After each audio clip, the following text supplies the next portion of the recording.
প্রেমের সমাধি ভেঙে মনের শিকল ছেড়ে পাখি যায় উড়ে যায় তোমায় পাবো না জানি শুধু চোখের পানি। চাচা সুবা কোথায়? সুবা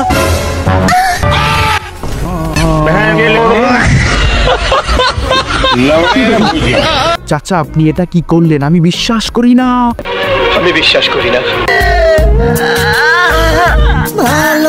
ভালোবাসার ক্ষেত্রে বিশ্বাস অবিশ্বাসের কিছুই নাই। একজনের দোষ দিয়ে কোনো লাভ হবে না। ছুরি থেকে বুড়ি সবাই নাঙের হাত ধরে পালায় শুধুমাত্র পন্দাপন্দি করে একটু ফিল নেওয়ার জন্য।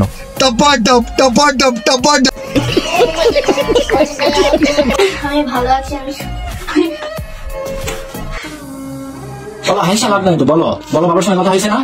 11 বছরের মেয়ে নাঙের হাত ধরে পালিয়ে মজা মাস্তি করে এখন সে হাসাহাসি করতেছে।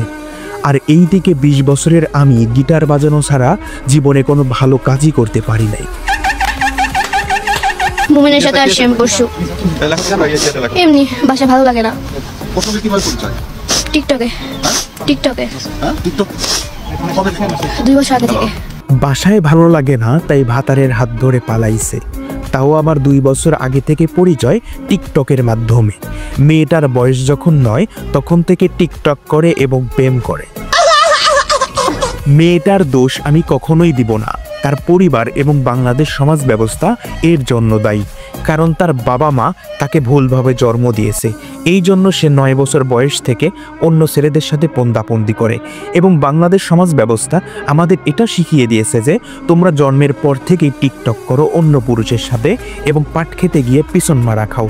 এই জিনিসগুলো শেখানো ছাড়া বাংলাদেশ সমাজ ব্যবস্থা আমাদের ভালো কিছু শিখাইতে পারেনি, যার কারণে আজকে 11 বছরের মেয়ে একটা ছেলের সাথে পালিয়ে যাচ্ছে।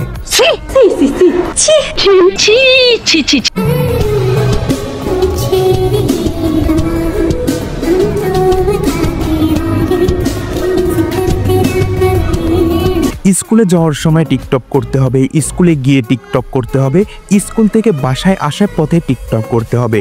আমরা আসলে এটাই জানি না যে আমরা পড়াশোনা করে কি করতে পারবো। আসলে আমরা এই জিনিসটা জানি যে টিকটক করে অনেক বড় সেলিব্রিটি হইতে পারবো। ছেলেরা জানে যে আমরা টিকটক করে জনি সিং হইতে পারবো, আর মেয়েরা জানে যে আমরা টিকটক করে মিয়া রানী হইতে পারবো। আসলে এই দুইটা জিনিস ছাড়া আমরা কিছুই জানি না। পড়াশোনা আমাদের কিছুই নাই মাথার ভিতরে, আছে শুধু টিকটক দিয়ে গু গোবর ভরা।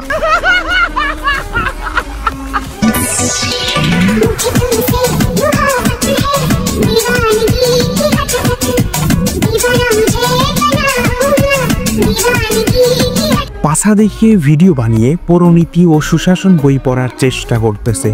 তো পলি কি মামুনি, পৌরনীতি ও সুশাসন বইয়ের ভিতরে কি লেখা আছে যে তোমার পুটকি দেখিয়ে তুমি ভিডিও বানাও তারপরে পৌরনীতি ও সুশাসন বই পড়ো? এই জিনিসটা কি পৌরনীতি বইয়ে লেখা আছে? আমার তো মনে হয় কখনোই লেখা নাই। পৌরনীতি বই মানুষ পড়ে জ্ঞান অর্জনের জন্য, বাংলাদেশের অতীত বর্তমান বিষয় জানার জন্য, এবং বাংলাদেশে অতীতে কি হয়েছে, ইস্ট ইন্ডিয়া কোম্পানি বাংলাদেশ কিভাবে শাসন করে গেছে, ভারত পাকিস্তান কিভাবে ভাগ হয়েছে, এই জিনিসগুলো পৌরনীতি বইয়ের ভিতরে আছে। আর তুমি পুটকি দেখিয়ে ভিডিও বানাইতেছো।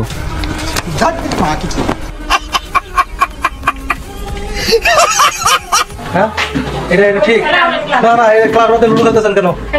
হ্যাঁ ক্লাব মধ্যে লুডো খেলা হবে? এই যে বাচ্চা জামা কাপড় আবার আছে এখানে, যে লুডো, এই যে লুডো খেলা প্রাইমারি টিচার ক্লাস না করে যে লুডো খেলতেছে 4 জন। বাংলাদেশের সমাজ ব্যবস্থা যেমন ধ্বংস হয়ে গেছে, ঠিক তেমনই বাংলাদেশের শিক্ষা ব্যবস্থাও ধ্বংস হয়ে যাচ্ছে। ছাত্রছাত্রীরা স্কুলে যায় জ্ঞান অর্জন করার জন্য, কিন্তু আমাদের সেই সকল স্কুলের শিক্ষক বা শিক্ষিকা সেই সকল ছাত্রছাত্রীদের জ্ঞান অর্জন করাতে ব্যর্থ হয়। তার কারণ হলো তারা ক্লাস নেওয়া বাদ দিয়ে অফিস রুমে বসে থেকে লুডো খেলে, কাপড় সেলাই করে।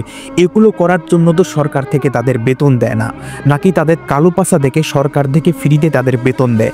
তাদের এই নোংরামির জন্য আজকে বাংলাদেশের সমাজ ব্যবস্থা ধ্বংস হয়ে গেছে।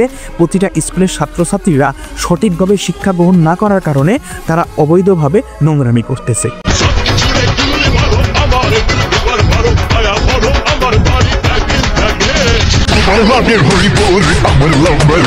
স্কুলের ম্যাডামরা খেলতেছে লুডো আর তার ছাত্রীরা গুল্লি মারে লাভ ম্যারেজ করে বিয়ে করবে, এই মিউজিকে বানাইতেছে টিকটক ভিডিও। আপনাদের এইসব নোংরামির জন্য বাংলাদেশের শিক্ষা ব্যবস্থা, সমাজ ব্যবস্থা ধ্বংস হয়ে গেছে। যদি আমাদের বাংলাদেশের শিক্ষা ব্যবস্থা অনেক কঠিন হইতো, সমাজ ব্যবস্থা ভালো হইতো, তাহলে 11 বছরের সুবারা কখনোই অন্য একটা ছেলের হাত ধরে পালিয়ে যাওয়ার সাহস পাইতো না। শুধুমাত্র আপনাদের নোংরামির জন্য বাংলাদেশের এই অধপতন হচ্ছে। ঠিক বলেছো।